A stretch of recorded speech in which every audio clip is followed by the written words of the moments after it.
All right, now let's get this fixed here at K Talk. But it looks like it's back up again. So it's doesn't look like I can do anything about it. It just this is so exasperating. I'm sorry, but I can't turn that crap off. I'm sorry. It is getting to the point where it's hardly worth it anymore. Oh,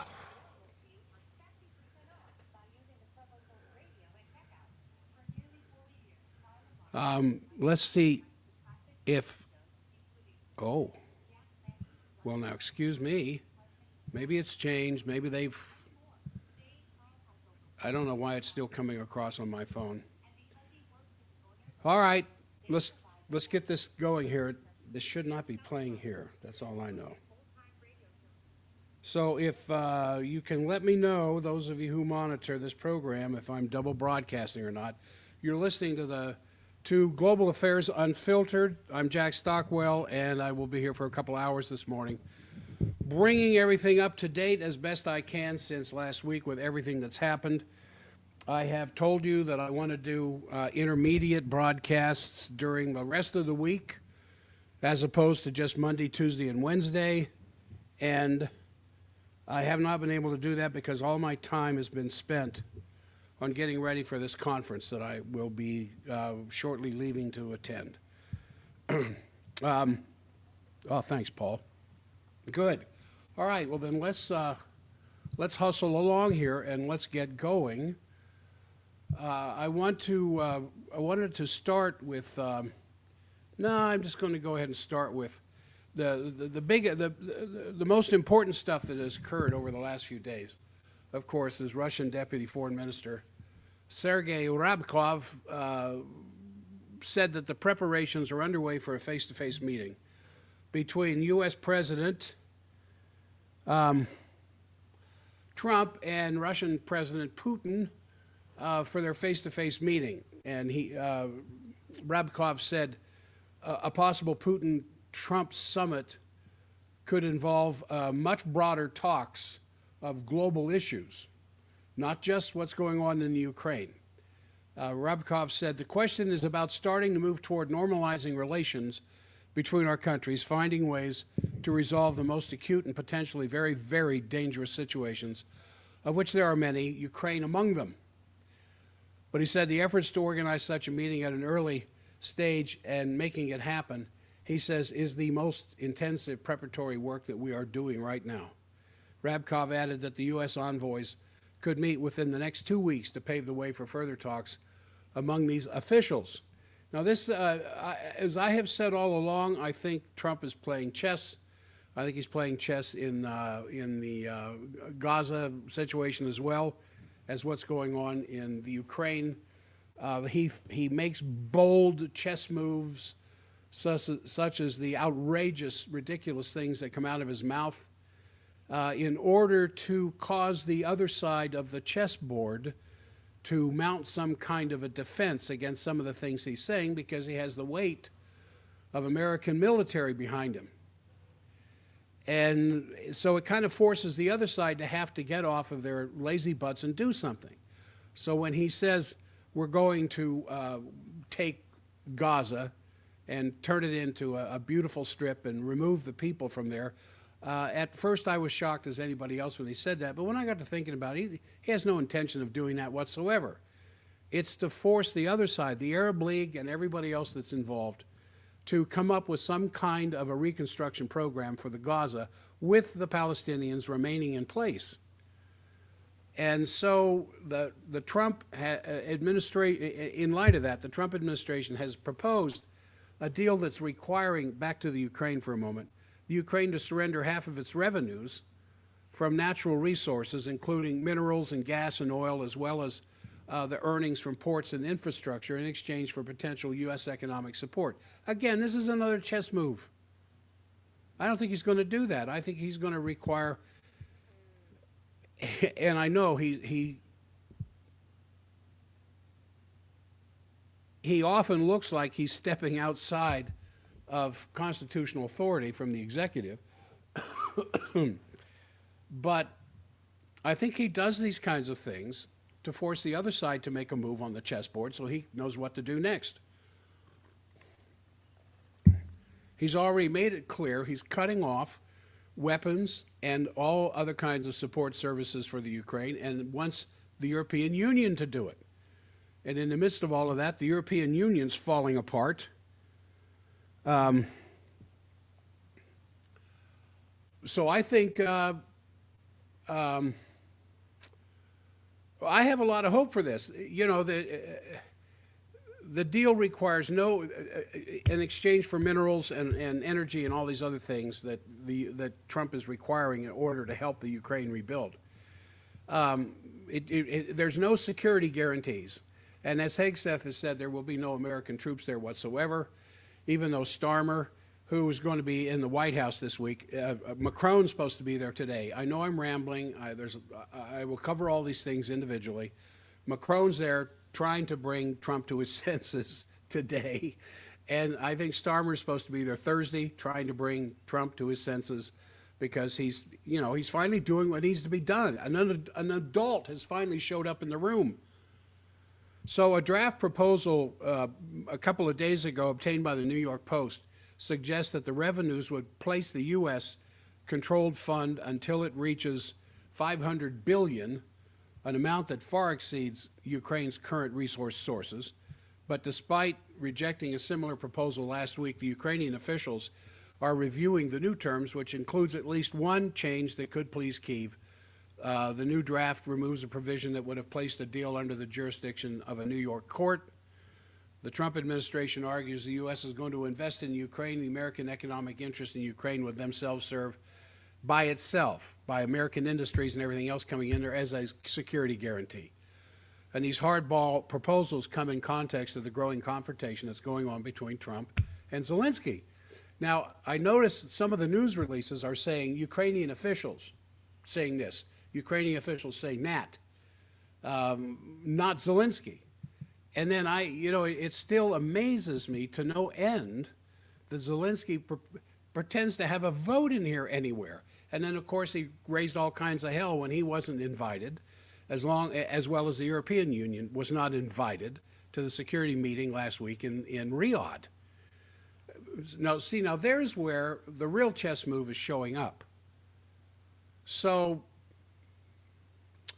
Rubio goes to Riyadh, meets with Lavrov. Lavrov, the greatest living statesman on the face of the planet, as far as I'm concerned.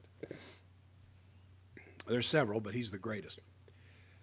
And Zelensky, stomping mad, can't go. The Ukrainians just can't believe they weren't, not the Ukrainians, the Europeans can't believe they weren't invited. Well, Trump has made it very clear what's going on here. The European Union's over with. NATO is over with. And several other, Slovakia, for one, Hungary, and Austria is threatening now, and but there's one other, not Romania, but there's one other that's starting to indicate that, thank you, Paul, thank you very much. Oh, gosh, where did Zara go? Sorry, I just got to hook back in here for, thanks. All right. So, well, anyway, the National Security Advisor, Waltz, said that Zelensky is expected to sign the agreement soon. From what position of authority does Zelensky have to sign anything? Completely unelected official. He is in no constitutional position to represent Ukraine whatsoever, other than a self-imposed dictator, and that's why Trump called him a dictator. So Trump warning that failure to do so, failure of Zelensky to sign this, would lead to some unspecified consequences. Trump says we're going to either sign a deal or there's going to be a lot of problems.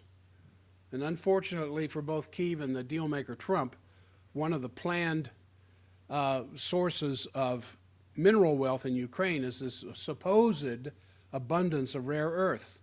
Now, I've been looking into that. I've got some more information on that for you because that may be a bunch of BS. Really, there is a lot of mineral reserves in Donetsk. That's why that was the center of Ukrainian manufacturing and production, especially that it involves smelters, because there's a lot of mineral resources there. But whether or not they're rare earths, and why do you need rare earths? You need rare earths for satellites and rockets. You need rare earths to some degree for smartphones and computers. You need rare earths for very sensitive medical equipment. And while there is a lot of mineral wealth in southeast Ukraine, some of the experts I look at are questioning whether or not there's any rare earths there. It's just a bunch of hubbub talk. So now the Bundestag election, a couple of comments about that before I move on. The result of this election that took place yesterday, I think reflects the fact that this election campaign was conducted in an unprecedented bubble, which was facilitated by most of the parties in the mainstream media in line with the NATO narrative. And the whole world is kind of laughing, I think, right now at the instability of the German pro-Atlantic establishment to even come close to defending German interests. I mean, both the Merkel government and the so-called streetlight government have just criminally allowed Germany to be drawn into the NATO war against Russia that has largely ruined the German economy, and with the power of the Greens for the last decade in Germany, and the immigration laws, the lack of immigration laws, there's hardly anything left of Germany at all. Now, while Angela Merkel spoke out very strictly about a quick admission of Ukraine at the summit meeting, her double-tongued attitude toward the Minsk II process contributed to the war in Ukraine and to this lasting destruction of trust that's been going on between Russia and Germany. I mean, Russia and Germany used to be like this. And contrary to her earlier statements about the danger of war, Chancellor Scholz has deliberately submitted to the NATO narrative by continuing to supply more and more weapons to Ukraine, which is one of the reasons why the Conservative Party won. But remember, with the Conservative Party and Merz, and if he forms a government here really quickly now that the Conservative Party won, Merz is BlackRock. He was BlackRock's European representative for a long time, for a decade. And so he's going to have to decide what kind of an approach he's going to take to this new diplomatic process going on between Trump and Putin. But when you think of powerhouses like Donald Trump and Vladimir Putin, you can't leave out the financial hedge fund powerhouses like BlackRock, Vanguard, State Street. And so with Merz getting in there, representing BlackRock, I mean, these tectonic changes that are taking place in the rest of the world and the division between the Conservative Party and the alternate, the AfD party in Germany, and the exclusion of the Greens that are pretty well thrown out of Germany. If Merz does not take this into account and starts opening up his arms to a few other people in the parliament, he won't have a coalition that will last long, very long at all, which is one of the weaknesses of parliamentarian governments. So the way out for Germany simply lies in cooperation with BRICS and along with the global majority, and it's up to Merz to make a real political change here, and it may be that the industry, what is left of German industry, will have to force him to do so. But the German citizens have already shown that they're going to be very active in the change that Germany is going. A couple of comments about Hamas. Hamas is signaling willingness to cede Gaza governance under Palestinian consensus. Al Jazeera reported yesterday on comments made by Hamas Politburo member Bassem Naim in which he indicated that Hamas would be willing to give up some of the aspects of governance in Gaza to whatever acceptable arrangement is made as an alternative. He said this: "We've said many times, even before October 7th, 2023, that we are willing immediately to leave the governing position in the Gaza Strip and to allow any Palestinian unity government or technocratic government or any alternative which is decided by the Palestinians within the Palestinian consensus." In other words, it's not going to be Israel who's going to decide who's going to rule. The Palestinians will, and we will cede to them that responsibility. He said that the group welcomes an Egyptian proposal to form a specialized committee that will be tasked with governing all aspects of life in Gaza in coordination with the Palestinian Authority government in Ramallah. But Hamas, of course, remains a resistance organization, and I had a couple of texts about this over the last few days. Hamas is not going to just pack up and leave. They may turn the governance over to a Palestinian Authority. Not necessarily the Palestinian Authority, but something the Palestinians come up with. He said, "We'll continue our struggle with all other factions and all our people to achieve these goals through all means, including political and diplomatic means and armed resistance. But to run the daily lives of Palestinians, like health, education, and social affairs, we're ready to leave that to a consensus-based solution." Well, they don't have the manpower and the money to do anything about it anyway, so obviously, I mean, it's only smart that they would do that. So, what else here really quick? Macron is showing up in Washington, D.C. today, as I said. Starmer, I think, comes in Thursday. They're both coming to Washington this week to try to talk Trump into providing an American backstop to a European plan to deploy 30,000 peacekeeping forces in Ukraine. Now, this is where, you know, and this was part of the Kellogg plan. I mean, this is, it's like, I was listening to various news broadcasts this morning a couple hours ago, trying to gather some last-minute stuff for the show, and I was listening to Brian on Fox News. I mean, these people are crazy. He's talking about the 1 million dead Soviet soldiers and how they're running out of manpower, or not Soviet, I mean Russian, 1 million dead Russian soldiers when the number is closer to 100,000 by all the authoritative sources I can come up with. It's the Ukrainians that have nearly 1 million dead. But Fox 13 still reporting about 1 million dead Russians running out of gas and fuel and food and bad morale and these different things. And it's like Trump or Putin isn't going to have a whole lot on his table to deal with, which is why they're pushing the European concept of having a European peacekeeping force. Hegseth has already said there aren't going to be any Americans there. There will be no American soldiers, Marines or whatever, in the Ukraine. Well, Putin isn't going to accept that. Putin is not going to accept for 1 minute, because even though their forces may stop, and this is my opinion, even though the Russian advance may stop before they get to the Dnieper River, because they don't have to go all the way to the Dnieper, and they might be willing to, I mean, they're prepared to take Kharkov in the north and Odessa in the south and go to the Dnieper. But they've already indicated that if you don't get the Nazis out of this government and you don't make some changes in your constitution that prohibits the Ukraine from becoming a member of NATO, and if there's any further talk like that, and you don't demilitarize, we will go to Kyiv. And so when you consider the fact that the Russians have won the war, I mean, it's the mass abandonment of the battlefield by the Ukrainian forces and the surrendering of the Ukrainian forces in various places to the Russians, who, according to all the records available and the news sources, are taken care of very well once they lay down their weapons.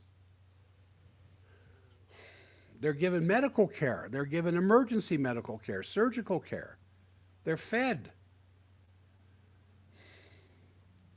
just lay down your weapons. So the war essentially is over with. And now that we're not sending any more armament, no more money, and even the Ukrainians, even Zelensky's kind of admitting, yeah, we had $100 billion here the other day. I'm not sure where it went. We've given them less than $200 billion, and they can't account for $1 billion. So in the midst of all of this fog, one thing that is important is this meeting last week in Riyadh between Rubio and Lavrov. And a lot of what they talked about was made public, but a lot of it wasn't. And I think Lavrov was making it very clear to Rubio, here are the terms. And when you win a war, you don't sit there and make concessions, unless you see it to your advantage to make some concessions. You don't make concessions with your arm twisted behind your back when you've won the war. So I'm quoting from the Wall Street Journal. The U.S. might operate air defense systems in neighboring countries that covered swaths of Ukraine while contributing other air defense systems to the Europeans. European officials said U.S. air power based outside of the Ukraine could be kept at the ready in case European troops were in danger. So it's like,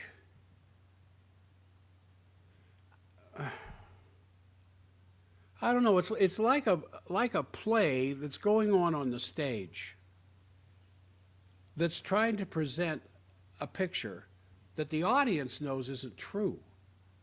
And the audience is getting up and leaving while the play continues on the stage. It just blows me away. So Starmer is expected to, to raise the blueprint with Trump to make sure the special relationship continues. The European officials said that it isn't likely to make a concrete request for American assurance yet in the Ukraine, but Macron, who will be meeting today, which is the anniversary of Russia's 2022 invasion, will outline the broader Allied views on the war and how to reassure Ukraine that, we're here. The Polish President Duda was at the White House yesterday, and the Wall Street Journal said this: while Poland isn't planning on sending peacekeeping troops to the Ukraine, Duda is a strong backer of Ukraine and is trying to nurture dialogue between Trump and Zelensky. Well, again, why? Zelensky doesn't represent anything except dictatorial power in his country in an unelected position.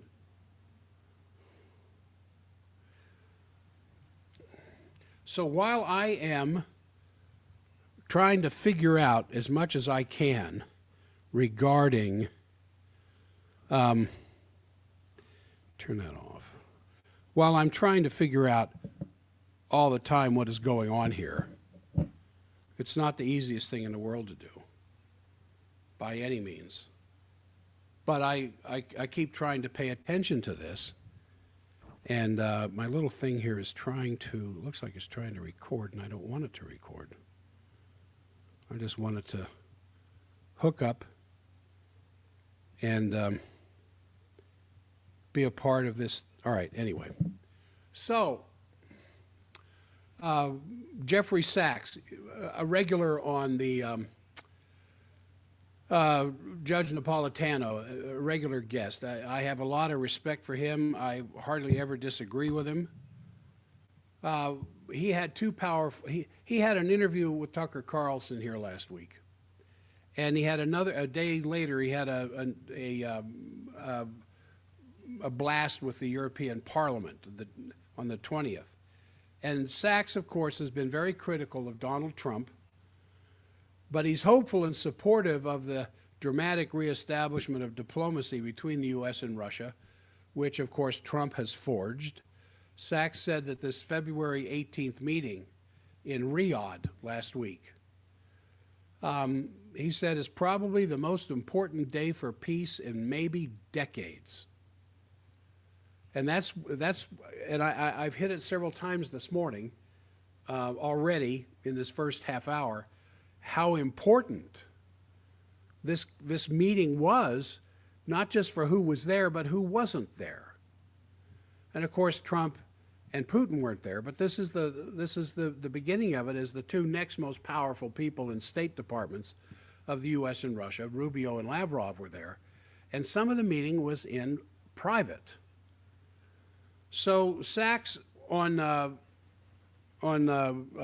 Trump's program reviewed the role of the U.S. in the failure to act on the potential for peace after the fall of the USSR and the expansion of NATO, and also the coup that occurred in Ukraine in 2004, the American-backed coup that occurred in the Ukraine in 2014, and the failed UK or the NATO-Ukraine war against Russia. And he praised the statements by Defense Secretary Pete Hegseth and Secretary of State Rubio this past week as quote, the first truthful statement in years. What Hegseth had to say in Munich at this defense thing, and what Rubio had to say in Riyadh, and what Vance had to say in the Paris meeting,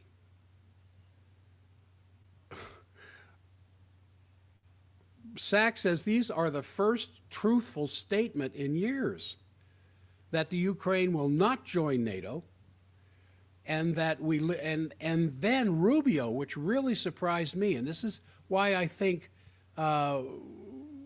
Trump knows what's going on, and he's got a game plan, but he's not showing his cards. He just makes outlandish statements to let the other side show their cards. And so Rubio, who before he went in as Secretary of State and was still a U.S. Senator from Florida, was talking about the coming war with China all the time. And now look what Rubio's saying, that we live in a multipolar world. The king is dead. There is no king to live long now. There are a lot of kings. I mean, this is transitional for Rubio to start talking like this. He said we live in a multipolar world now, not a unipolar world, which has really upset the Atlanticists from London to Wall Street. Sachs said he told the European leaders that they would get trapped if they followed the U.S. against Russia, that this was a game for the U.S. but life and death for the Russians. He said that it seems like only Viktor Orban, the Prime Minister of Hungary, is the one in the European Union that can see this. So he praised a book from 1960 by J. William Fulbright called Arrogance of Power, which he describes the Western policies since then, and he described his role in helping Poland after the collapse of the USSR and convincing the U.S. to help them with funds for stability, but the U.S. flatly rejected similar help for Russia. Now, just think about this. At the end of 1990, 1991, the end of the final collapse of the Soviet Union, the reunification of Germany, completely bankrupt Russia, the American puppet Yeltsin's put in order to satisfy the oligarchs, where American business, I remember this really well, about suddenly there were these art displays in America of Russian artists, where people were over there getting original Russian paintings from famous Russian artists for a song and bringing that artwork over here. You know how Egypt, to this day, ever since Napoleon took a lot of Egyptian art and took it to France and put it in the Louvre, how the Egyptians still want that back. To this day, still asking for it back. They want the obelisk there in London. Is it in, which circus is it in? I can't remember. But there were two of these obelisks. One is there in Egypt. The other one is in London. and London won't give it back. Yeah, it's just, it's such a comedy of errors. And so when somebody comes along like Sachs and says what he says, and Ritter says what he says, and McGregor says what he says, and McGovern and Johnson and all the others say what they have to say as a bright shining light in the darkness, and then you hear this stuff going on. How the U.S. at the fall of the Soviet Union could have done a Marshall Plan and hands across the water and established Russia as a firm ally and a business partner for all of the undeveloped parts of the Russian Empire. Well, empire's not. The Russian Federation. I shouldn't say empire, because it's not. And what could have, where we could be today had that happened. But the military-industrial complex and the deep state that is being exposed more and more every day through Doge, and that's another interesting show to watch what's going on, because it's so entertaining, isn't it? It's just that we haven't run out of things to talk about, that's for sure. And so it was such a foolish decision to offer the help that was offered to Poland that was going on by the U.S. State Department, and not offer the same thing to Russia. And these kinds of foolish decisions have been repeated over and over again since, what is that, 35, 36 something years ago? And Sachs went on to point out the insanity of Zbigniew Brzezinski and his policy to take over Ukraine back under Jimmy Carter in order to fight Russia. They talked about that back then, 50-some years ago. And then on the Middle East,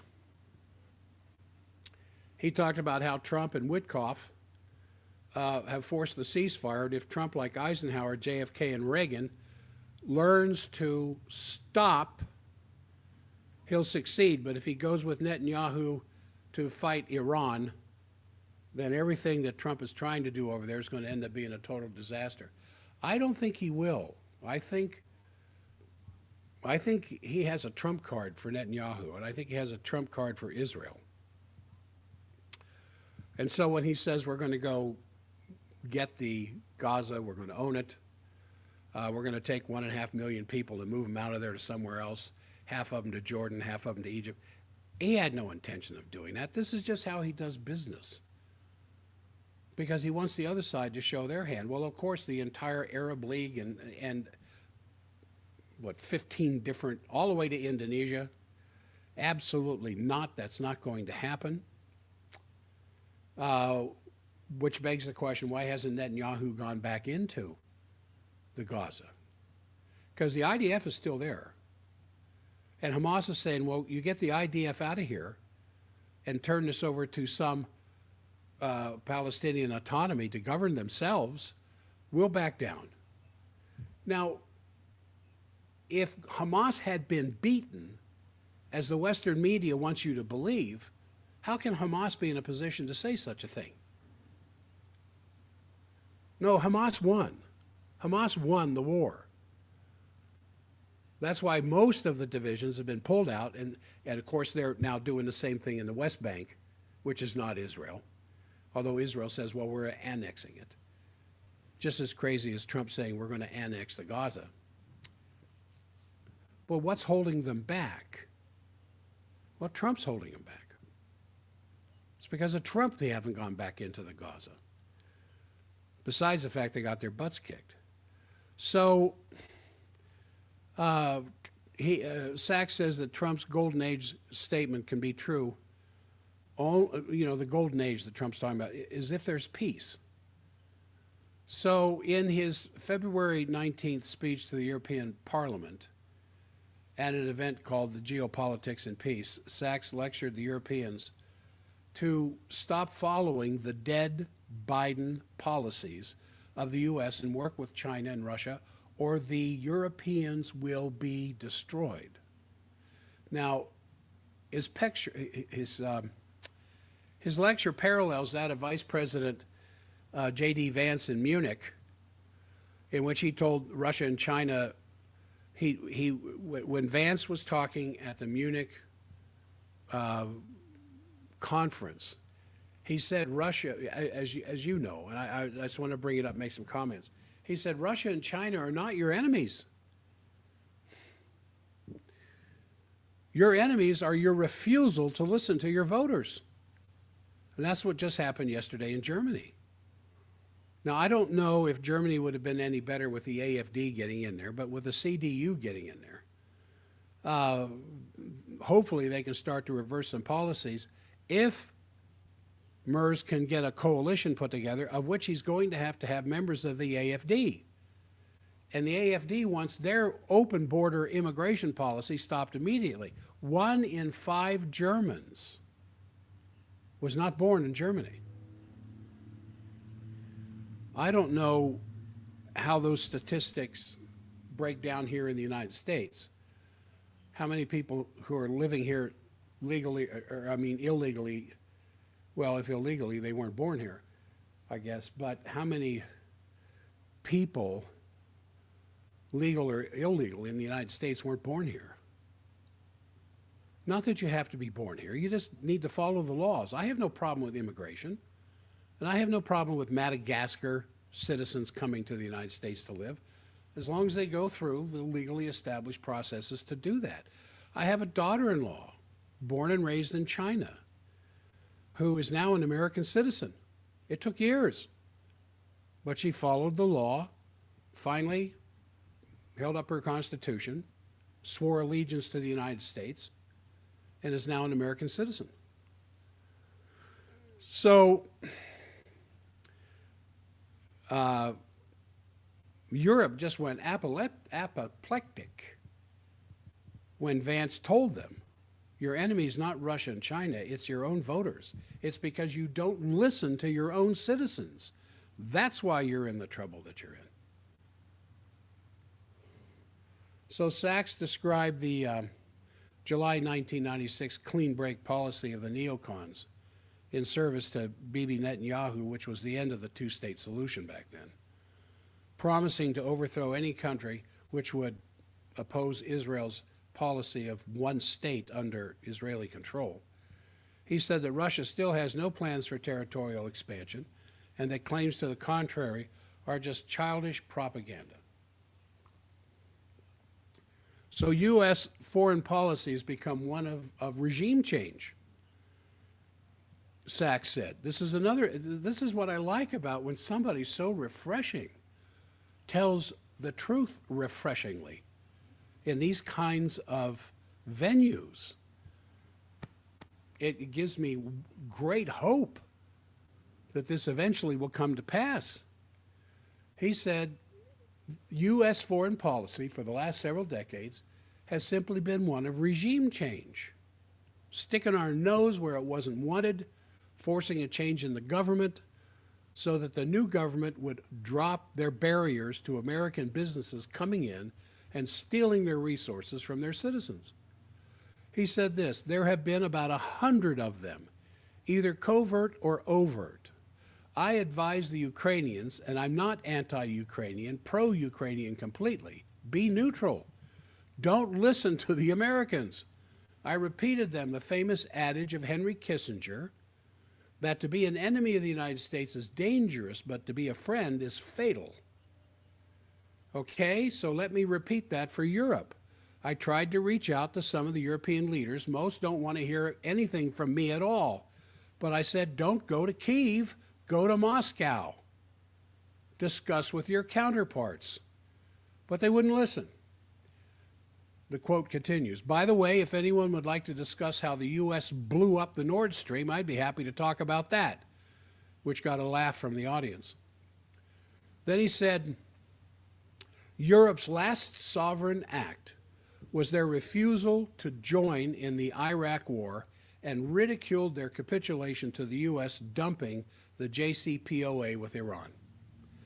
That only means to security for Europe is to end the Russophobia.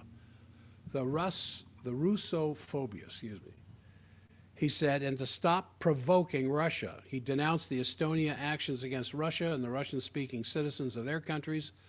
So basically, he said, we need to start behaving like grown-ups. Just refreshing, as I said. Really love that kind of stuff. Now, a couple of statements I want to make with the independent journalist Catherine Herridge and her interview with Rubio. Because again, this is something that gives me some hope, and not just hope for the future of peace, but in the sense that don't immediately judge what Trump is doing or some of the things that Musk says, except that they're businessmen. And this is kind of how you do business. If you had somebody who really wanted to buy your house, and you looked at Zillow or you looked at the MLS listings or whatever else to see what a fair market price of your house was, and let's say it was $650,000, and you knew these people were chomping at the bit to buy your house, would you say, all right, I'll sell it to you for $650,000, or would you say, we want $850,000? And there'll be some shock. Oh my gosh, it's not worth that much. Well, make me an offer. You'll probably get more. You may get 700 instead of 650. Now, I know that's a very simplistic way to describe what I think is going on, but I think that's a lot to what's going on.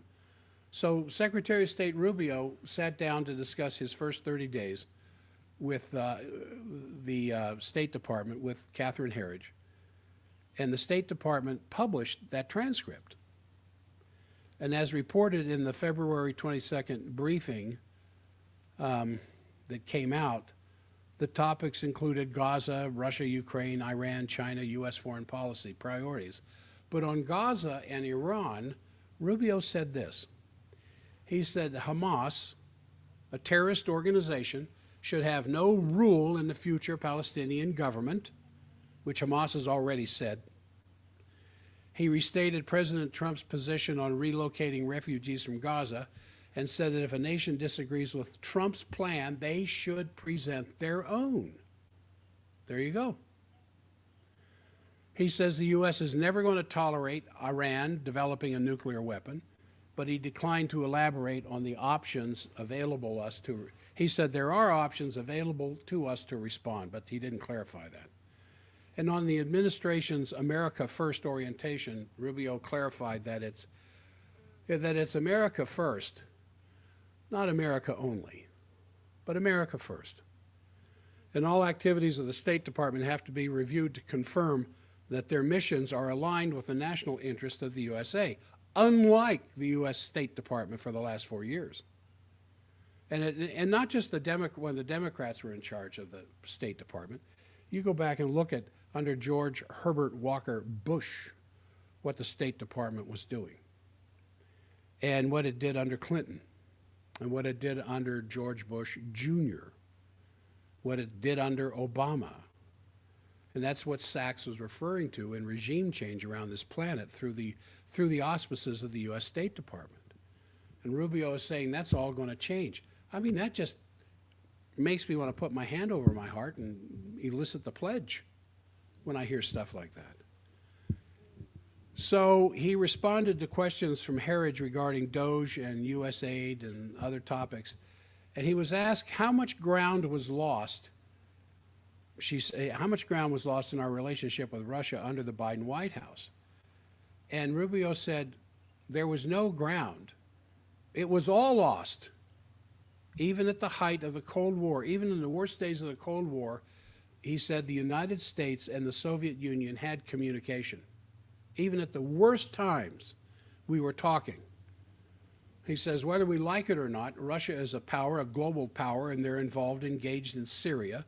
They've been engaged in the Middle East, even in the Western Hemisphere, certainly in Europe. And so we have to have communication with them. Then he echoed the same for China, saying that the communication is necessary. He defended Trump's tariff plan, saying U.S. tariffs on Chinese goods should not be any lower than what China is charging the U.S. on their end. He says that'll make for an even playing field. He said that there are no firm plans for a meeting between Trump and Russian President Putin because there has to be an agreement on an agenda, especially regarding the Ukraine-Russia conflict. And he said, Rubio says, I tell you, peace is an action. It's not a noun. It's a verb. It's an action. You must actually pursue it. So what has to happen, and this is key here, what has to happen before Putin will sit down with Trump? Even though Putin has said on several occasions the amount of respect that he has for Trump, what has to happen first? Well, before Putin and Trump sit together, Trump is going to know what Putin wants. And Putin is going to know what Trump wants. And we know they talked for an hour and a half here a few days ago. But they're not going to sit down at a meeting and one of them take their shoe off and pound the podium because they didn't already have these things worked out ahead of time. It's like a business deal. You go into the closing of a business deal, no one's showing up with any surprises because everything's taken care of. Like the closing of a house. You've sold your house, you got the money you want for it, now you got to go sign the paperwork. So you show up at the closing. Who's there? Maybe an attorney or two, maybe not, but certainly your real estate representatives, and then the title people, usually the ones sponsoring the closing. All these things are necessary. You go in, you sit down, there's a pile of paperwork for you to sign, and you go home, and the money is transferred to your bank, and you transfer the deed of trust, and the deal's over with, and everybody's happy. But this was all arranged ahead of time. So when Trump and Putin sit down to meet, these things will have been arranged ahead of time, and you know what Putin's going to demand. Complete demilitarization of the Ukraine, absolutely no NATO whatsoever, and he may give up some land, he may not. He may insist on Kharkov and Odessa because they're Russian anyway. They're Russian people inside the Ukrainian border. But have a referendum. Have the Odessa people, just like they did in Donetsk and Lugansk, have the Odessa people, have the Kharkov people, have a referendum among themselves. Do you want to join the Russian Federation or do you want to stay Ukrainian? Now, this isn't something that Putin will be sitting there saying, well, if you do this, we'll do that. And if you do that, we'll do that. No, these things are worked out in advance before they sit down. Or they won't sit down. And so this is kind of what Rubio was indicating with the Ukraine-Russian situation. And this is why they left the Europeans out of the meeting. And they left Zelensky out of the meeting. That poor man. Rubkov referred to him as a rat. Anyway, Rubio explained his choice to grant the major interview to Harridge, arguing that the legacy media is losing credibility. You know, why didn't you meet with CNN? You know, Jake Tapper, why didn't you do that? You know, why don't you meet with the Fox News people? Why don't you? He says they're all losing their credibility. And I didn't know I had any credibility left for Fox News for me, but what I heard them saying this morning is, I don't know that I will turn on Fox News anymore because they've sold out. Anyway, he says the State Department, Rubio, is making decisions every day and they deserve to hear from us. Where are people getting their news and information? That's where we need to be delivering our news and information. He said, what we can't allow to have happen is we can't allow our message to solely be provided through the filter of legacy, traditional media outlets whose relationship is down, their viewership is down, their ratings are down, and we have to take our message where people are getting their news and information. And in these sort of long-form interviews where you're getting serious questions and can provide answers to nuanced issues, not little sound bites that they run during cable news hour for news and entertainment purposes. So we'll engage everybody, but we almost certainly see a greater emphasis on the independent journalism because that's where people are getting their news and information. Hallelujah. Thank you, Secretary Rubio. When I heard that Trump was picking Rubio for Secretary of State, excuse me, I thought, oh no, please. All he wants to do is bomb China. Well, I was wrong. Again, it's these outrageous statements that you got to understand why they're making these outrageous statements. Now, I've never read The Art of the Deal. I don't have a copy of The Art of the Deal, but I'm willing to believe that there's some of that in there. Okay, this just did. I just saw this morning. I think you'll find this interesting. Because you know another pandemic is coming. We've been told there'll be another one. And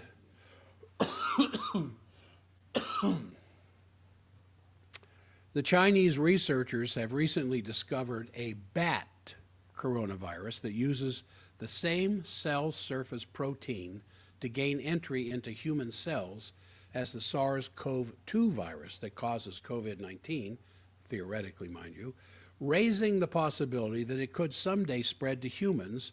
Chinese researchers have reported this in the journal Cell last week, and they named the strain HKU5-CoV2. I'm quoting from the article. The scientists said that, like SARS-CoV-2, the bat virus, HKU5-CoV2, contains a feature known as a furin cleavage site that helps it to enter the cells via the ACE2 receptor protein on cell surfaces. This is reported in Reuters. In lab experiments, HKU5-CoV2 infected human cells with high ACE2 levels in test tubes and in models of human intestines and airways. I wonder what those models are. In further experiments, the researchers identified monoclonal antibodies and antiviral drugs that target the bat virus. Well, you don't have to worry because they're already working on the vaccine. Quote continues. Ask about concerns raised by the report of another pandemic resulting from this new virus.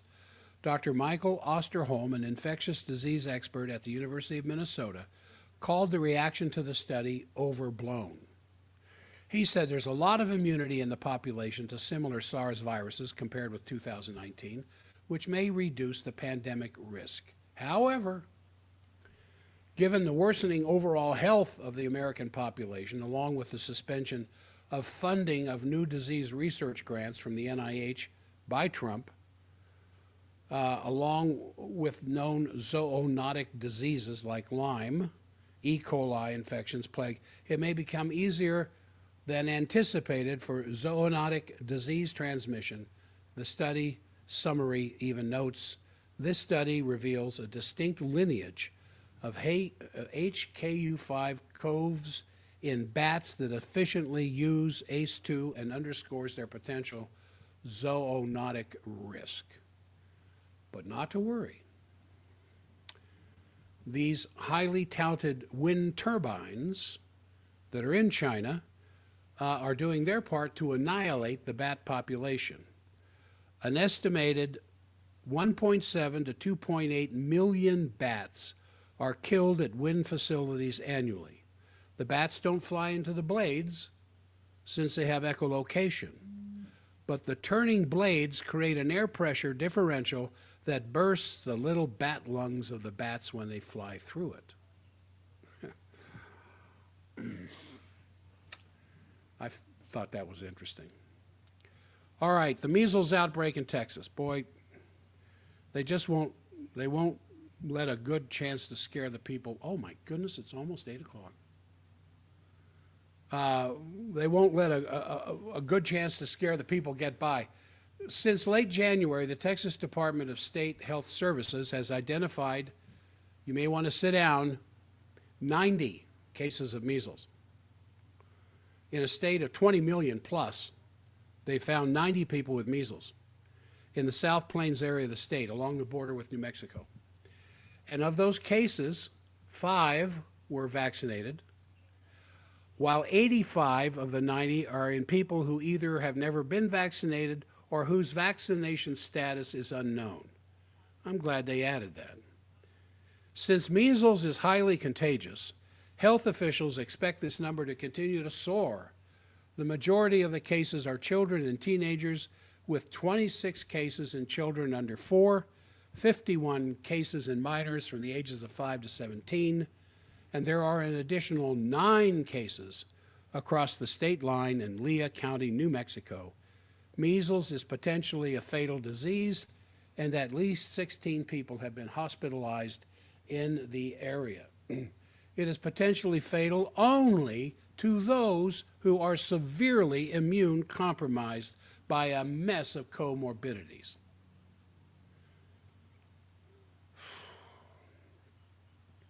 I was in kindergarten when I got measles. I remember it. And I can remember being so sick and in my little bunk bed with my brother. I could remember rolling over and puking on the floor. And my mother, of course, cleaned it up because I couldn't get out of bed. Otherwise, I'd have gone to the bathroom to throw up. I have my opinion what measles happens to be. A coming age of serious immune system education and detoxification. But it says potentially fatal disease. Now, of the 90 cases, if only one of these people had died, you'd be hearing about it. You'd be hearing about it like an air raid warning on the morning of December 7th in Pearl Harbor. I hope some more sensibility can come to these people. The epicenter of the contagion in the west rural Texas county of Gaines, which has 57 of the 90 cases. The population of Gaines County is only 22,500, but it has one of the highest immunization exemption rates in the state. Vaccination for school attendance is mandatory in many counties, but in Gaines County, 18% of the students have opted out.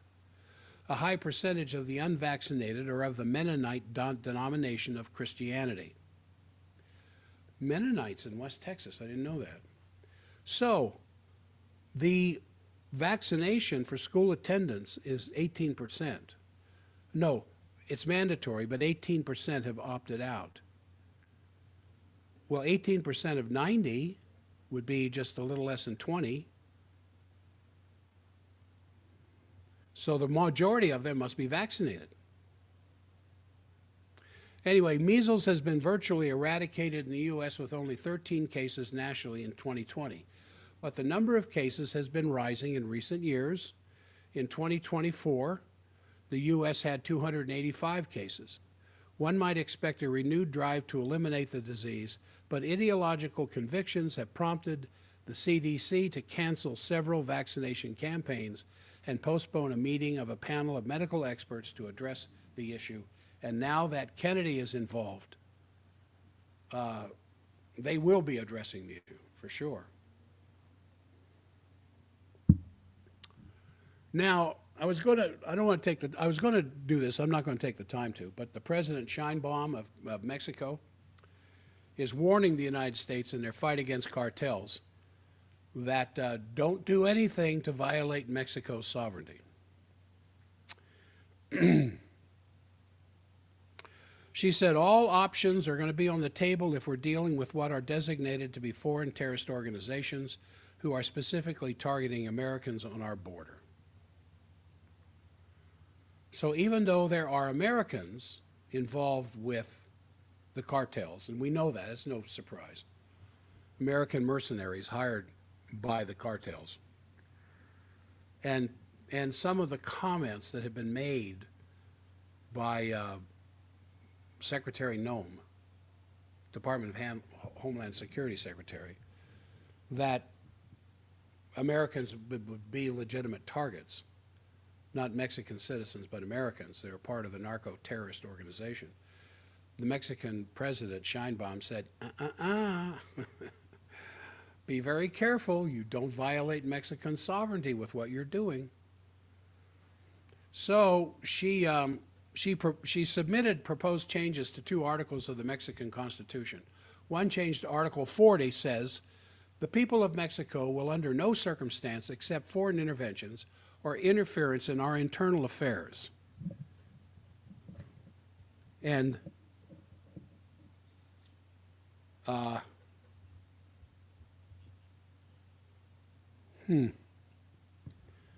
I presume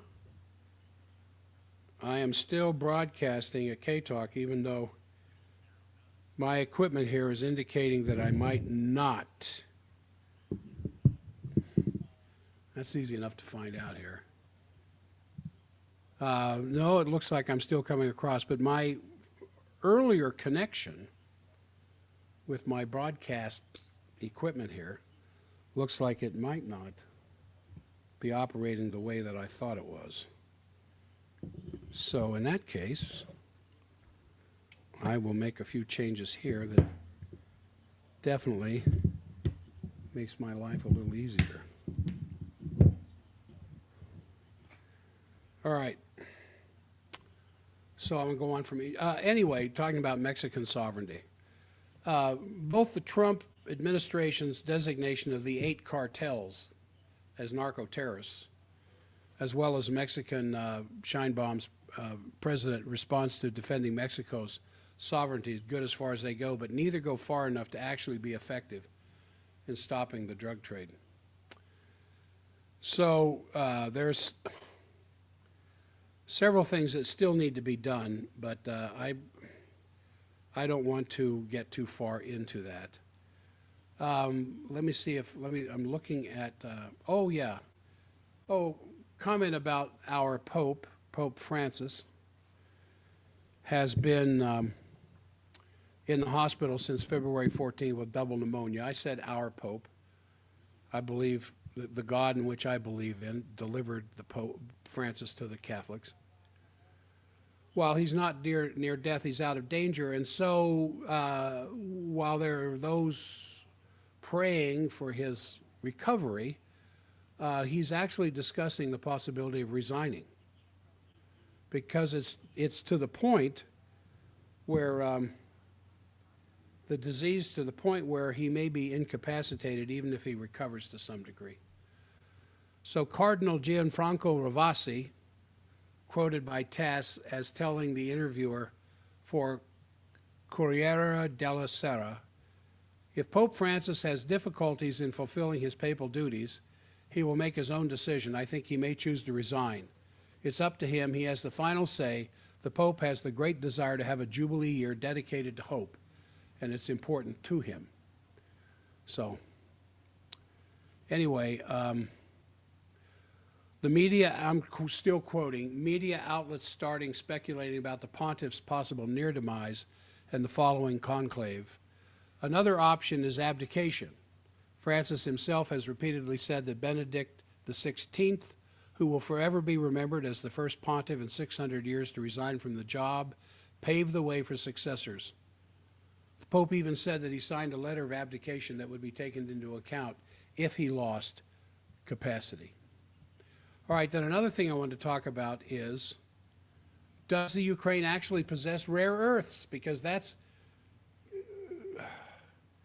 I looked in a couple of mineralogy sources, and it doesn't seem to indicate that the Ukraine has rare earths that's in a lot of the current discussions.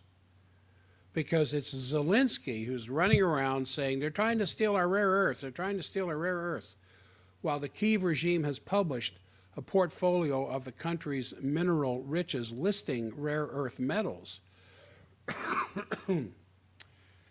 The fact is that they're simply, it's not known whether or not they have economically exploitable resources of these elements that are just absolutely key to modern technologies.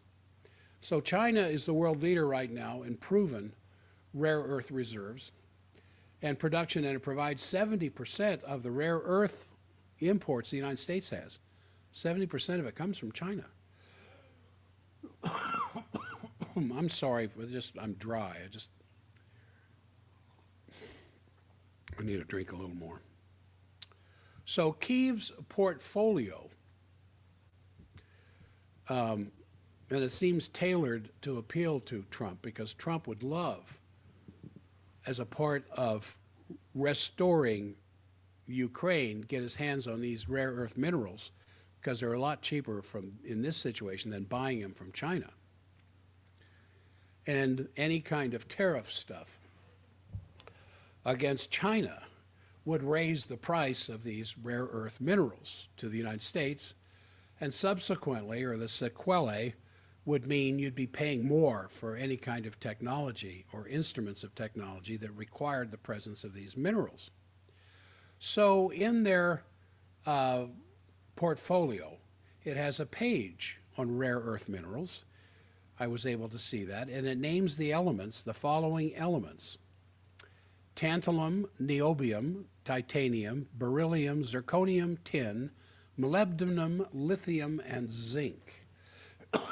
And it also refers to the Novopolatskia field, which is commercially unviable, as Ukraine's Geological and Subsurface Survey acknowledges. But these elements that are named, none of them are rare earth elements. Of the 17 I just read, none of them are rare earth elements, but they're listed in the Kyiv's portfolio on the rare earth deposits in Novopoltavsky.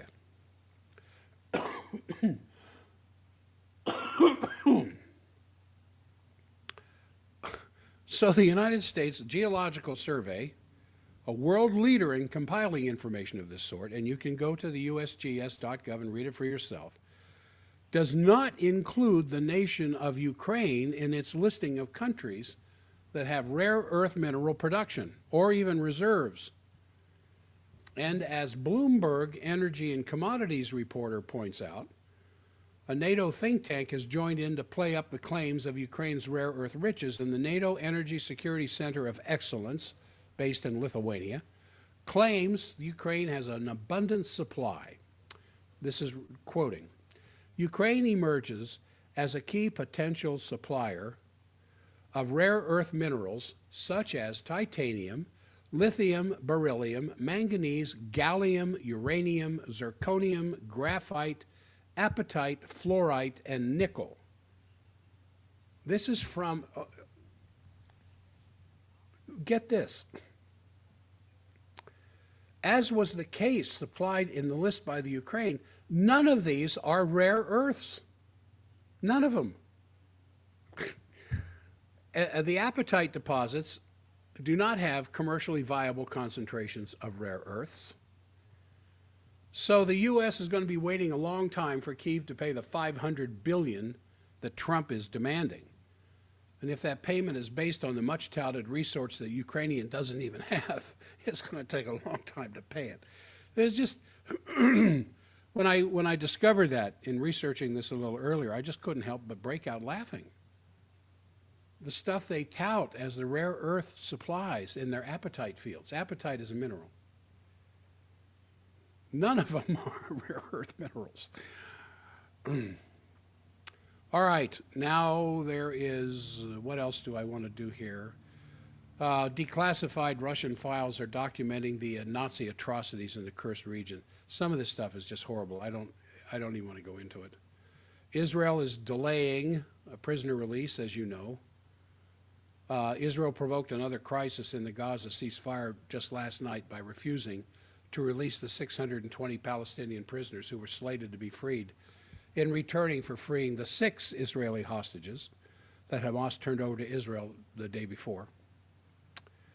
So the Israeli Prime Minister's office announced overnight into Sunday that it would postpone the release using what Middle East Eye characterized as unsubstantiated claims of Hamas violating the ceasefire agreement as justification. Well, we knew this was coming.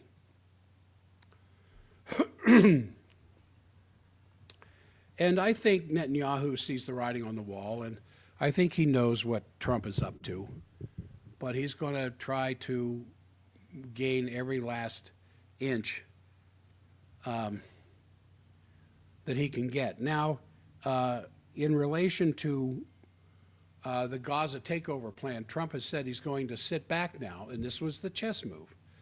Trump is going to sit back and watch the Arab countries craft a counter-proposal for his plan to the U.S. to take over the Gaza Strip and forcibly displace up to 2 million Palestinians.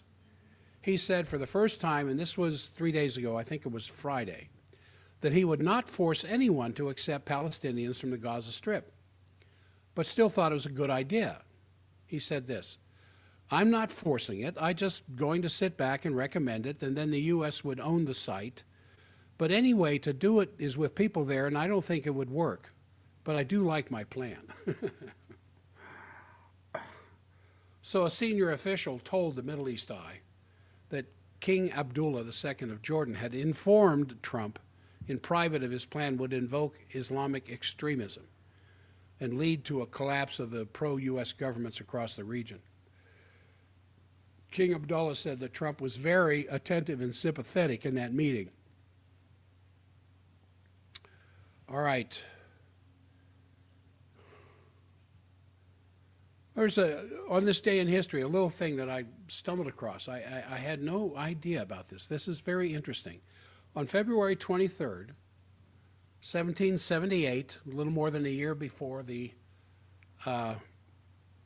end of the war, Baron von Steuben, who was a Prussian military officer, arrived at General George Washington's encampment at Valley Forge, just as they're starting to come out of the famous Valley Forge winter.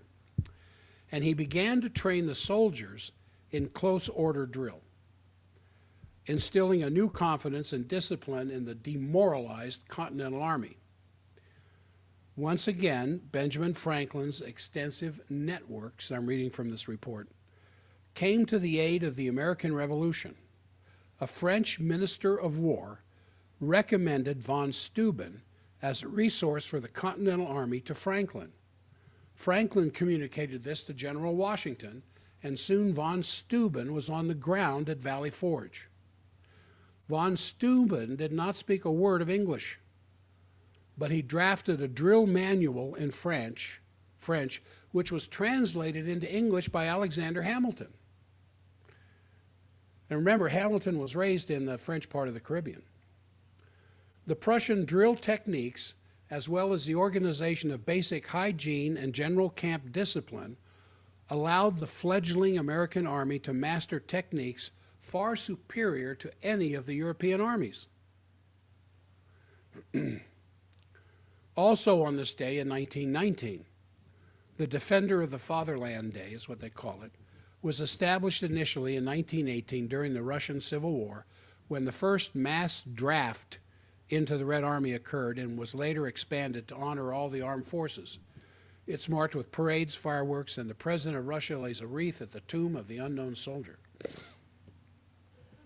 So just yesterday, Vladimir Putin was addressing the military forces of Russia, praising their courage in the special military operation in Ukraine, and he said this: "Our absolute priority today is supplying the troops fighting in the special military operation with the provisions and equipment they need.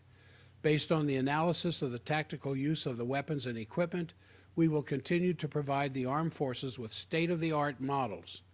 Our focus will also be on improving the social security of our military personnel." So, all right, what do we got? About a quarter after the hour. I wanted to make a this is another thing that really, I heard this morning on Fox. And it's just the horror, the stuff that comes with the horrors of war. Hamas sends back this body of the deceased hostage to Israel.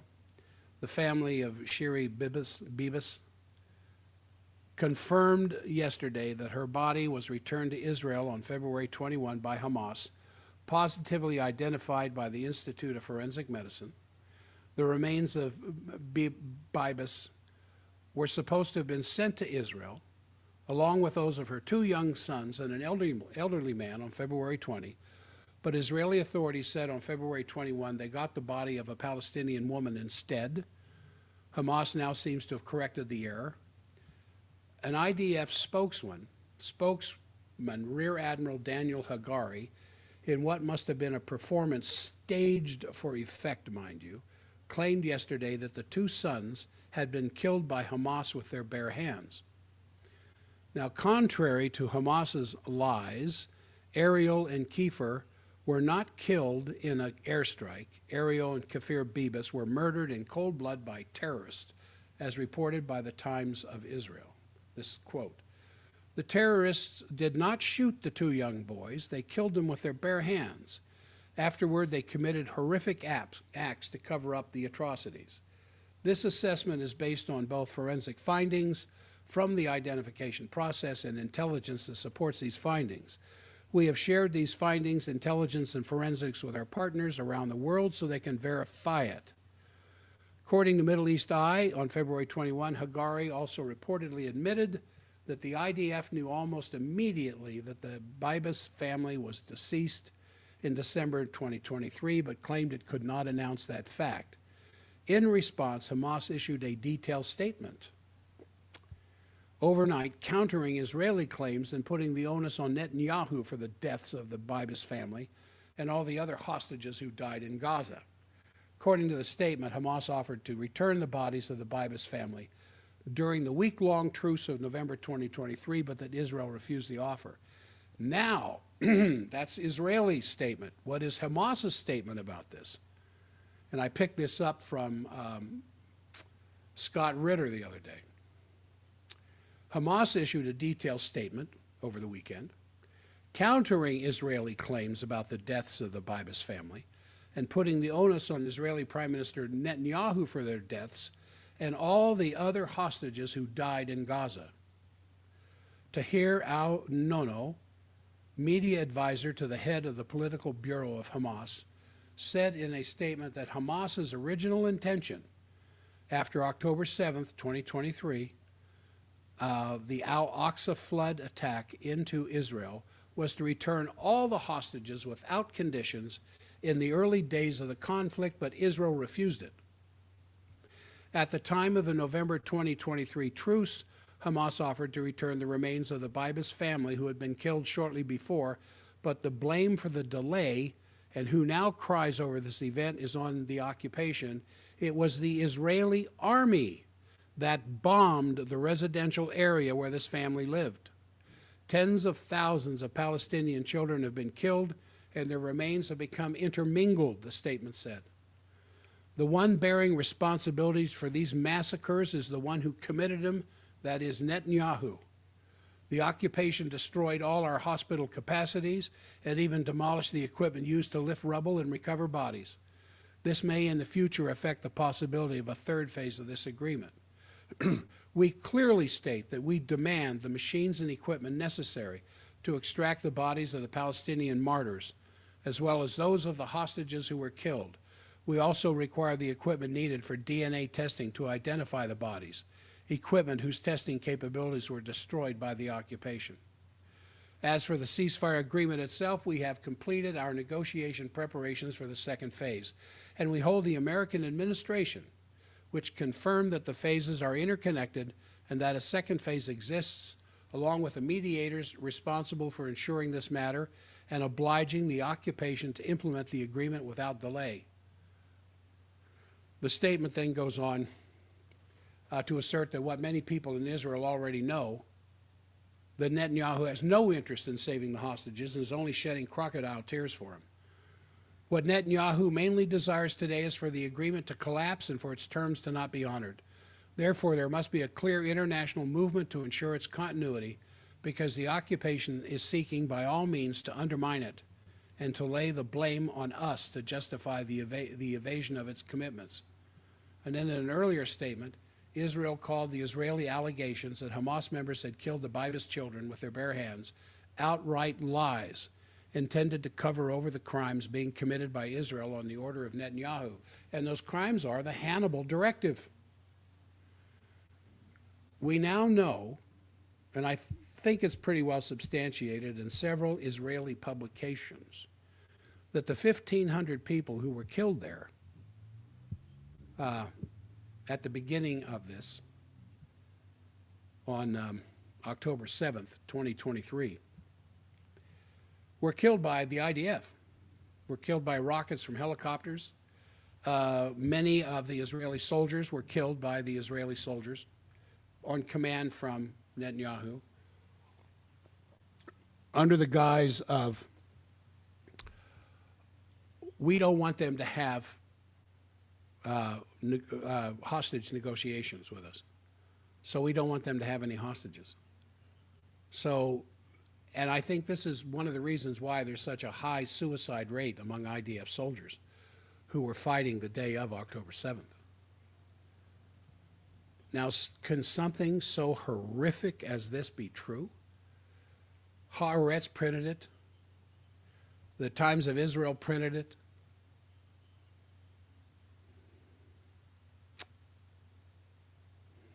And when your own internal newspapers are telling this story, then all the legacy media that's been referred to lately, especially here in the United States, I'll hear what I heard this morning by Brian Gilmeade, that Hamas killed these boys with their bare hands, even though the evidence indicates something else might be true. So the hostage prisoner swap scheduled for Friday, I think it was, proceeded as expected. As I said, Hamas released 6 hostages, 2 of whom had been held in Gaza since 2014 and 2015, in return for Israel releasing 620 Palestinians from Israeli jails. The Palestinians released another 60 serving long sentences, 50 serving life sentences, and 47 rearrested after 211 exchanged for captive IDF soldier Gilad Shalit, as reported by the Times of Israel. Over 100 will be deported upon their release. So it's, it's still in phase 1. These kinds of things are going back and forth. But there's still some possibility that oh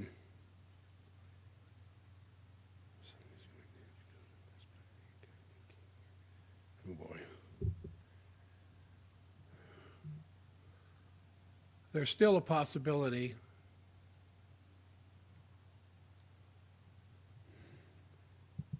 got a quick little emergency here.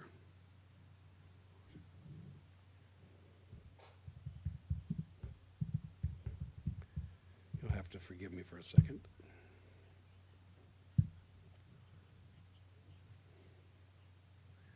All right. So what else do I want to go into? There are some good things here.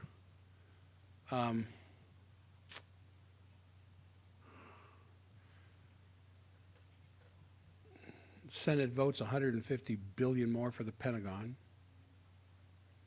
Trump firing his Joint Chiefs, chairman of the Joint Chiefs, Charles Brown, and putting Raisin Cain in behind him. I thought that was really cool.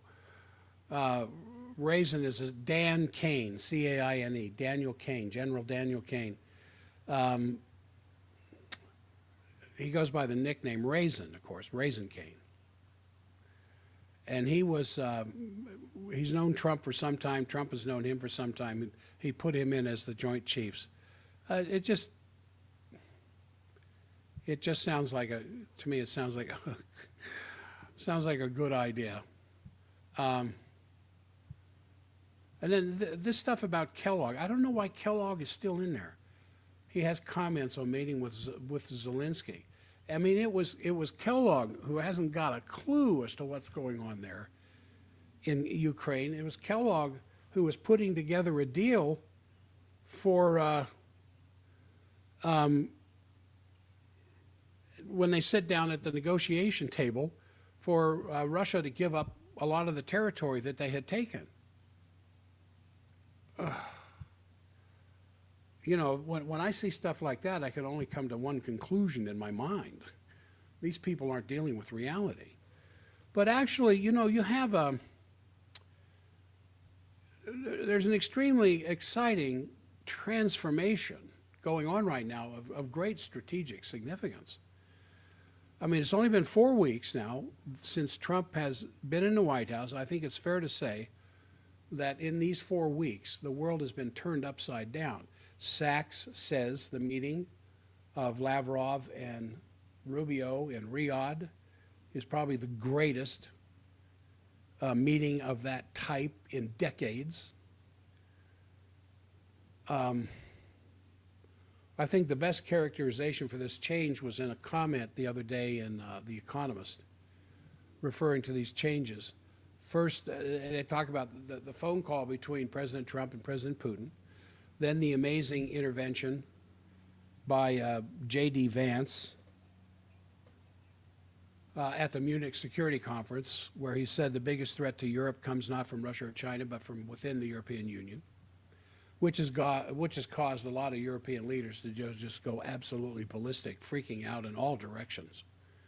Then naturally, the very important meeting in Riyadh with Lavrov and Rubio, I've mentioned several times, which caused The Economist to say that this is the biggest event since the end of the Cold War. Just think about this. The Cold War, essentially over with there with Clinton's first term. So you go through all of Clinton, and then you go through, well, the end of George Bush Sr. and the beginning of Clinton. Then you go through 8 years of Clinton. Then you go through 8 years of George Jr. And then 8 years of Obama. Then 4 years of Trump and 4 years of Biden. So that's a lot of years. And The Economist says that Rubio sitting down with Lavrov was the biggest event of international diplomacy since the end of the Cold War. This is the day and age that we're living in now. You know, 2, 3 months ago, 4 months ago, I'm scared to death that nuclear war is going to break out any minute because of Biden and Blinken. And now look what's happened. Obviously, if you think about it, during the Second World War, you had the United States and the Soviet Union in a coalition with one another to defeat Nazism. And then you had the infamous speech by Winston Churchill in 1946, which started the shift of the United States away from an alliance with the Soviet Union. And since Truman was a very weak figure, just that led to the beginning of the special relationship between the United States and Great Britain, which has really been the basis for lots of the so-called unipolar world which emerged after the collapse of the Soviet Union and the end of the Cold War. So now the British are freaked out that in this series of events that have just been happening in the last 30 days, that there is some kind of a strategic realignment that might be going on. And what is going on now between Putin and Trump should have gone on between the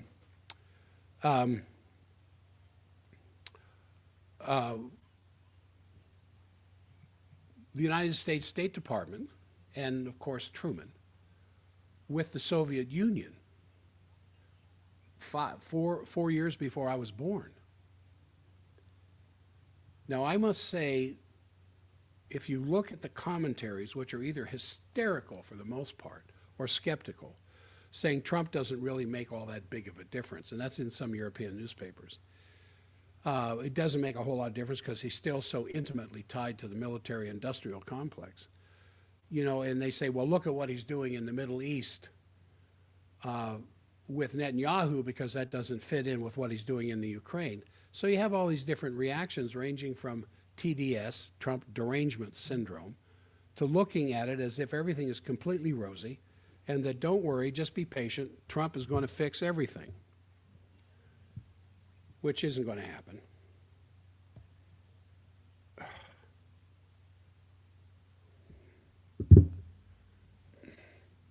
I think what is required is to look at this deeper, and so you see what needs to be addressed, because there is this new world paradigm breaking on the stage. And the Europeans are just completely freaked out because Zelensky's been called a dictator by Trump, and the European leaders are still fawning over Zelensky. They don't want to be caught fawning over a dictator. They say they want to go it alone, which is completely absurd, because without the United States, there's no way the Europeans all by themselves could maintain the Ukrainian war against Russia. And Macron, for his part, will be meeting with Trump today. They're probably already meeting. He's going to try to profile himself as the voice of the Europeans, telling Trump that it would be a strategic error to show any sign of weakness to Putin, and that Russia would be unstoppable. And the threat Russia represents for Europe, for France, and on like that. So Macron's going to be in Washington today, Starmer, I think, on Thursday. But obviously trying to fix the special relationship, which obviously is not going to be easy, especially if people are clear on what this is all about. So according to the Finnish parliamentarian Mika Aaltola from the European People's Party, he claims the United States has given Europe 3 weeks to either agree with the Ukraine agreement in terms of surrender, or the United States is going to pull troops out of Europe, all of Europe, which would be a good thing as far as I'm concerned. I don't think that would be the worst thing in the world, because if NATO would be dissolved, and of course that would be the dissolution of NATO, if NATO would be dissolved and replaced by some real security and developmental architecture which takes it into account the interest of every country on the planet, that would be very good. Now, NATO actually should have been dissolved in 1991, when the Warsaw Pact dissolved, as I said earlier. And this is an incredible effect on the cohesion of the European Union. And, but on the side of the Hungarians, they're not supporting further sanctions against Russia, which the European Union just agreed on through Rudy. Rudy pushed this, and he finally got it passed, that there'll be more sanctions against Russia by the European Union. Hungary said, hell no, we won't go. And Hungary is demanding documentation at this point from the United States about the gross interference in internal Hungarian affairs. He said, in relation to U.S. aid, which you know now has been shut down. And the Prime Minister of Slovakia, Robert Fico, said that the Europeans should stop crying about not being invited to the Riyadh meeting. That's not just a metaphor. And Christoph Husgen, the head of the Munich Security Conference, was actually turning into a crybaby when he had to leave the scene. I talked about this last Tuesday. Very dramatic, very clear that the Europeans have been on the tail end of the Biden administration, turning themselves into the wagging dog, wagged by the tail of this special relationship for so long they can't easily snap out of it and recognize it'd be in their best interest to have peace in Europe and not go into World War III. Now, the second big place of events, the Middle East, of course, the meeting in Riyadh, as I said, which is sponsored by Mohammed bin Salman, where the Egyptians, Jordanians, and the Gulf Cooperation Council are meeting ahead of the big Cairo emergency meeting of the Arab Summit, which has been postponed from later this week for a week to the first week of March, to present the European counterproposal to President Trump's idea to displace the Palestinians and build a Riviera on the Gaza, which is absolutely rejected by all the Arab countries, as I've said, all the neighbors who find this completely, totally unacceptable. Obviously, the big question here is the Egyptians have offered, insofar as is known about the plan already, to reconstruct Gaza in 3 years, making it more beautiful than it was before, with the Palestinians continuing to live there while the Egyptians rebuild it. And obviously Netanyahu would be very unhappy with this, so it's not a surprise that 3 empty buses were blown up by a bomb near the Tel Aviv airport. Obviously the big sword of Damocles hanging over the West Bank is taking place right now, where the IDF is still extremely active. So the situation is very far from being under control, and I think the efforts, the idea behind the Oasis plan right now needs to be pushed as much as humanly possible. I was reading some reports of some people who have been flying over that area recently, and there's nothing there. Flying over the Middle East, there's a couple of places that's green, but most of it is brown. There's no green, no agriculture, no forest. And so the Oasis plan that I've talked about, you know, it's not my plan. LaRouche came up with it 40 years ago or 50 years ago. But it's getting recognition. Even Ramaphosa from South Africa is pushing for it. And it's not just something that would be done there in Gaza.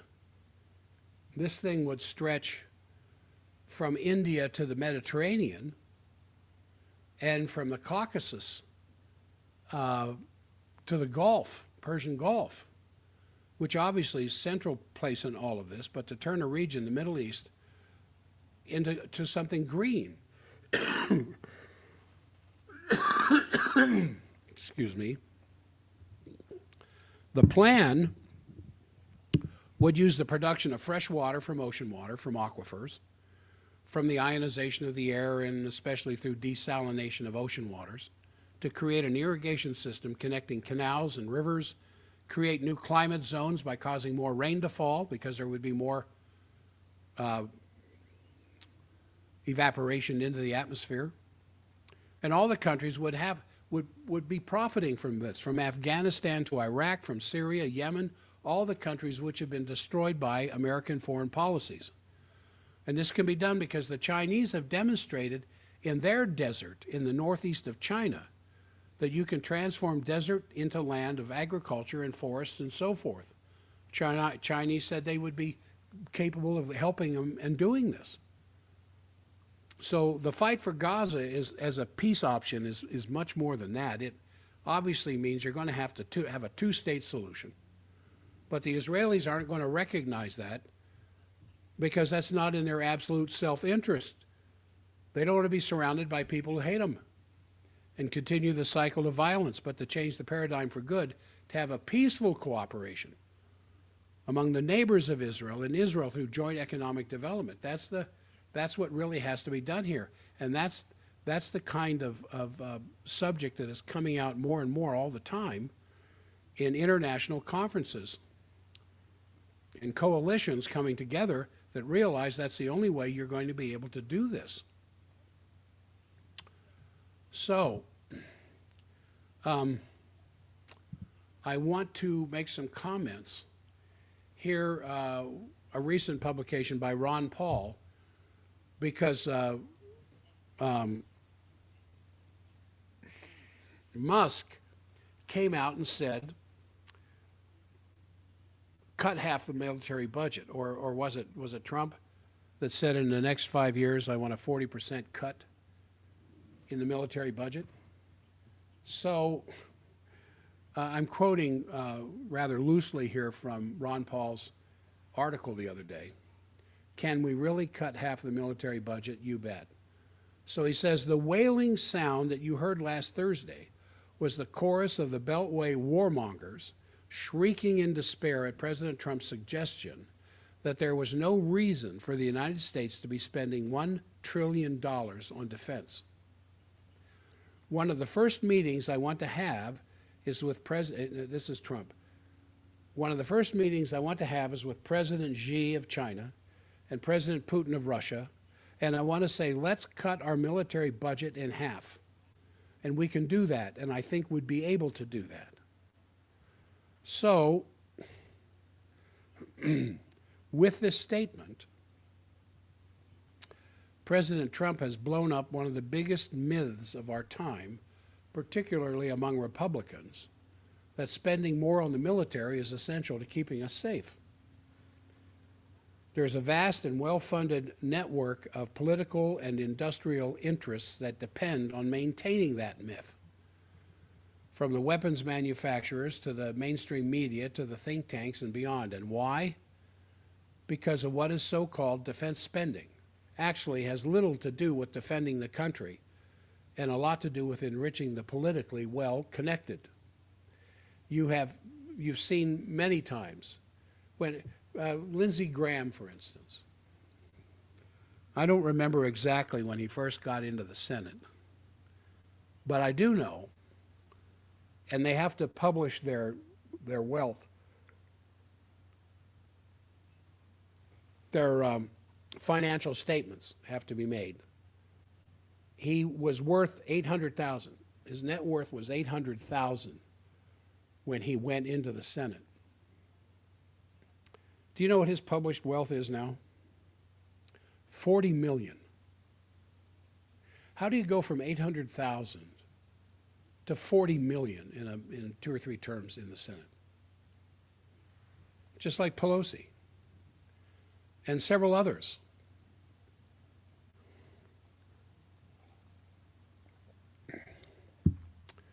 I'm not going to take the time to go through all the names. You can search a lot of that yourself. But maintaining the global military empire has bankrupted our country and has certainly made us less safe and less free. President Trump seems to understand this, but the military-industrial complex and its cheerleaders have for decades pushed the idea that we couldn't survive without continuously increasing their budgets. So thanks to DOGE, we're learning that much of what has been sold as essential spending is nothing of the sort. For example, of course, U.S. aid. We were led to believe that this agency was feeding the poor while promoting the best kind of American values overseas, and thanks to DOGE, we learned that the money was going to absurdities like funding transgender puppet shows in Peru. We're also learning that a great deal of U.S. aid money was going to actually overthrow democratic governments overseas, as well as manipulate foreign media and promote censorship of the dissident voices at home and abroad. Not only was U.S. aid not helping countries overseas, it was actually harming them. And just as with U.S. aid, when we are able to see just where 1/trillionth of the money budget, or 1 trillion of the military budget is going, Americans are going to fully realize that they have been lied to for decades. And that is why we need a full audit of the Pentagon and full transparency of the results. And you know how many times now they've attempted to do an audit of the Pentagon, only to have it fall on its face every single time. We also need a change. Now, Ron Paul's saying we also need a change in policy. Americans are beginning to understand the economic cost of maintaining a global military empire. U.S. taxpayers are forced to cover more than half of the entire NATO budget, while European countries rattle sabers at Russia and threaten war. If Europe feels so threatened by Russia, why don't they cover the cost of their own defense? Why do poor Americans have to pay for the defense of rich Europeans? Haven't we had enough of this? I very much hope that President Trump follows through with his plan to drastically reduce our bloated military budget. We can start by closing the hundreds of military bases overseas, bringing back our troops from foreign countries, and eliminating our massive commitments to NATO and other international organizations. Wouldn't you like to see Ron Paul back in Congress? So, in relation to that, Sunday afternoon, I think it was, Zelensky was pushing back on the terms of the rare earth minerals. I want to probably finish with that. That the Trump administration wants him to sign, insisting Ukraine was not in debt to the U.S. That's what he said. We will sell our rare earth minerals. I mean, words to this effect. We will sell our rare earth minerals to the United States for a fair price. But we're not going to give it to them because we don't owe them anything. That's what he said. He's insisting that the Ukraine is not in debt to the United States. And he said this with a straight face. Now, President Trump had previously said he wanted a deal that would give the U.S. access to $500 billion in these rare earth minerals. But then Zelensky said, well, let's clarify the $500 billion figure. I know that we had $100 billion in U.S. aid provided to Ukraine, and that's a fact. But I'm not going to acknowledge $500 billion, regardless of what anyone says, with all due respect to our partners. So he said he's not prepared to pay back the $100 billion because Biden and Congress agreed to provide the aid as grants, not loans that had to be paid back. Now, why is Zelensky sitting on a stage talking about? Who's he representing? Who does he represent? His term in office was over May of last year. And remember, he outlawed 11 opposing political parties as soon as he got into power. He got into power on the promise of peace and negotiated settlements with disagreements with Russia. So he got elected. Then immediately started turning against Russia. He outlawed the Russian Orthodox Church. This is the action of a dictator, which is precisely why Trump called him that. And so all the money, the $100+ billion that they've received in cash from the United States was a grant. It wasn't a loan, so we don't owe it. He said he was willing to reach a new deal that would involve the U.S. getting resources in exchange for continued U.S. support if the condition today is that the United States, our strategic partners, says we'll give you assistance, but you have to pay for it with profit from the United States. That's an agreement, not a grant. That's a new agreement, and I'm ready for such a dialogue, and I'm sure it will be positive. Who is he to represent the Ukraine? I know I keep saying this, but it just seems idiotic to me that this has gone on as long as it has like this. This is crazy. So, according to the media reports, the deal the U.S. has offered Zelensky would have given the U.S. 50% of the rights to the Ukrainian rare earth minerals, which, as I said, if you look at the U.S. Department, the United States Geographic, is the USGS, I think USGS, plus mineral organizations in Europe, especially in Poland, list areas in Europe of rare earth deposits. And Ukraine is not anywhere on the list of having rare earth minerals. I think this is just, again, it's just madness. It's just craziness. Anyway, I wanted to, offer this as kind of a catch-up for the morning. Trump calling Zelensky a dictator. And then he turns around, Zelensky turns around and says, if you really need me to resign for peace in Ukraine, then I will resign. I will offer my resignation in return for NATO recognition, or NATO in the Ukraine. Who in the world does he think he is? I mean, Trump has already ruled out any negotiations that Trump would be involved with. He's already ruled out Ukraine will have nothing to do with NATO. NATO will have nothing to do with Ukraine. Just amazes me. All right, here in the few minutes that are left, I want to announce the coming of Jack's packs, named after me, of course. I'm putting together these packs that make the thinking of what you need to do relative to your health care a moot point. If it's to do with the heart, and we just recently did a heart exam on a 16-year-old boy,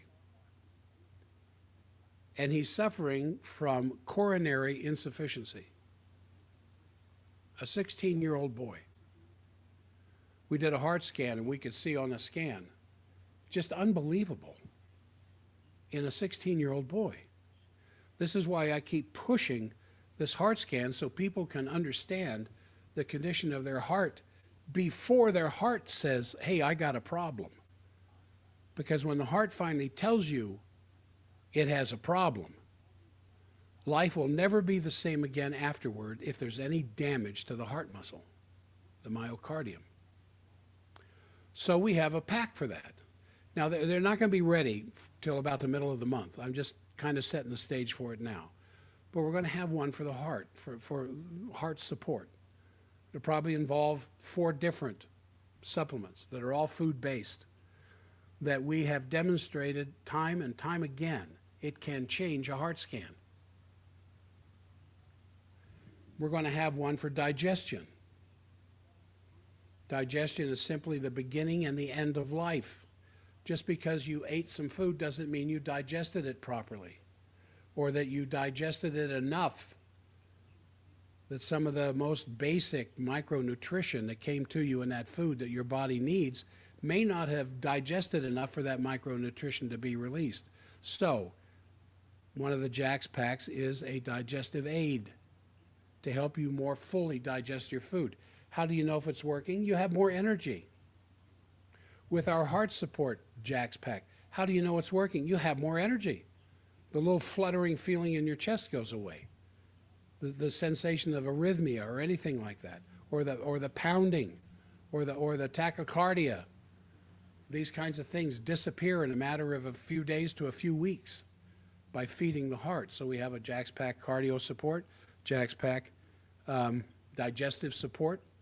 We're also going to have a female support, female endocrine support. Not that men don't have endocrine needs, they certainly do. The only time a man seems to worry about endocrine weakness or endocrine imbalance in his life, if he suddenly has ED, when the symptoms of endocrine insufficiency have been growing prior to that. But suddenly he's got ED, and now he's got to do something about it. A woman, premenopausal, perimenopausal, postmenopausal, knows when there's something wrong inside, and they seek to do something about it, whereas the guys just delay until the day of inevitability shows up. So we have a female endocrine support. We can put a male together, but there's not a whole lot of demand to that until, as I said, the awful day of inevitability finally arrives. And then we're going to have another one for the immune system. And it would be good for children as well as adults, their immune system. You know, past the age of 3 or 4, there are things that can be done with younger children. But to have on hand, like you're in your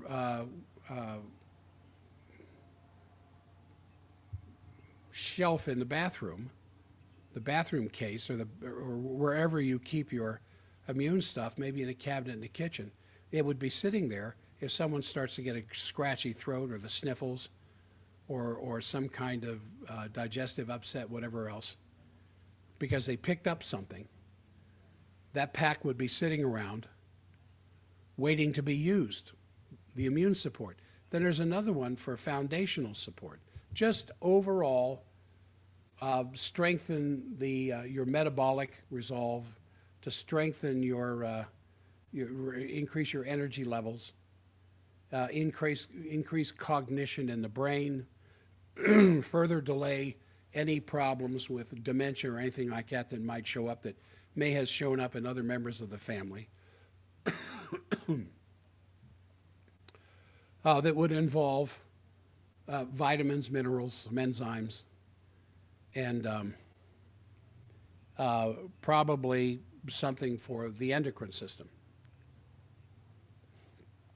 One product for the endocrine system that would essentially be the endocrine pack.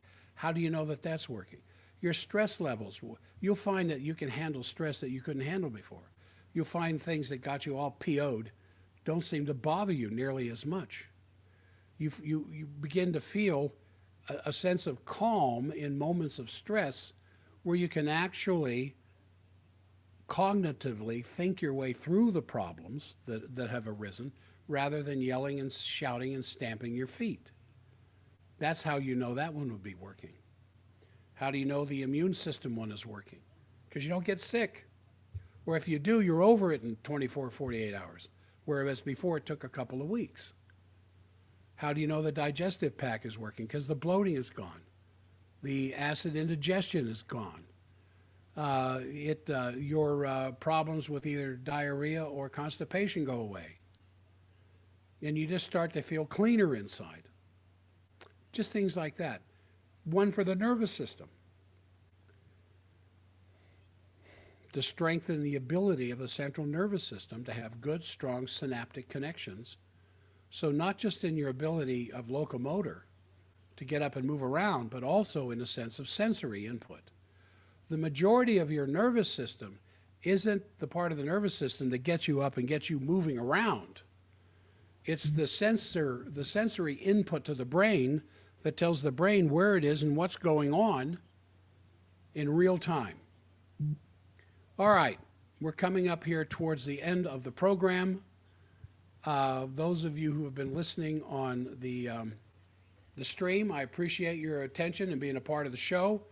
I'm going to end that, and then I'm going to cut off the radio show, and I will be back again tomorrow morning right around 7 o'clock time to put on another program for you. Thank you so much. I'm Jack Stockwell at Global Affairs Unfiltered.